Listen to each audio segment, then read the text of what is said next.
Well, what are drones capable of when it comes to disrupting businesses or employee safety? Well, that's a great question. They really provide a new threat vector for bad actors. And the big concern here is the unique capabilities that they provide. So, consumer grade drones, which is the kind of drones you can buy off the shelf, are generally equipped with lots of automation. They have, even a novice is able to fly them with very limited experience and very precisely control them. Now, traditionally, organizations haven't had to worry about this threat vector, but now UAS provides a very inexpensive aerial capability for monitoring, delivery of illicit substances, dangerous materials, devices, and used improperly, UAS can also cause interference, potentially disrupting operations for an organization. Over the last several years, we've seen a couple of examples how UAS are causing interruption. And I think the most notable is Gatwick. Gatwick Airport in the United Kingdom during the busy travel season of Christmas 2018 basically caused a 3-day interruption. And Gatwick's a pretty large airport. They're the second largest in England, the eighth largest in Europe, and they only have one runway. It's slot controlled, meaning that every minute of that runway is accounted for. And during the incident, a drone was spotted for about a period of 30 hours on and off, and it disrupted more than 1,000 flights and stranded about 100,000 passengers. And this would ultimately cost the airport about $5 million, and the airlines would lose almost $60 million. So pretty significant interruption.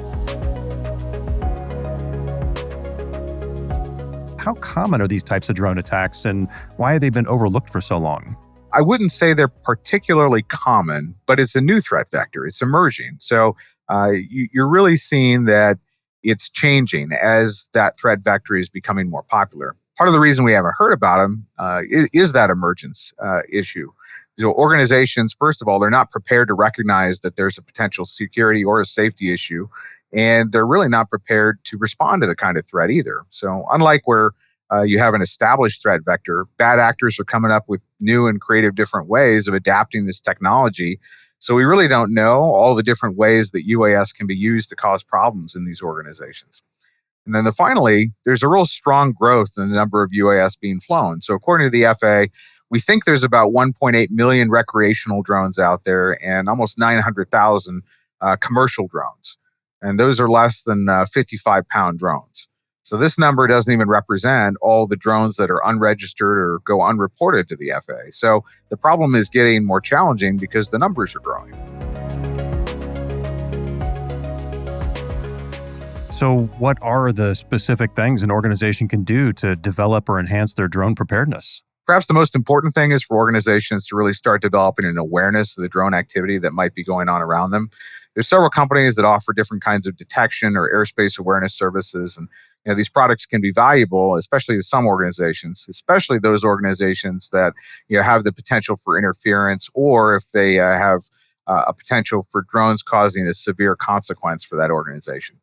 Another suggestion is to be aware of the local drone laws. So although the drone operations are generally regulated by the Federal Aviation Administration, each state, and in some cases even as low as municipalities, have established their own laws or ordinances or sometimes even policies related to drone use. So these laws and restrictions are not consistent from state to state. So it's really important to know what laws apply to the respective location.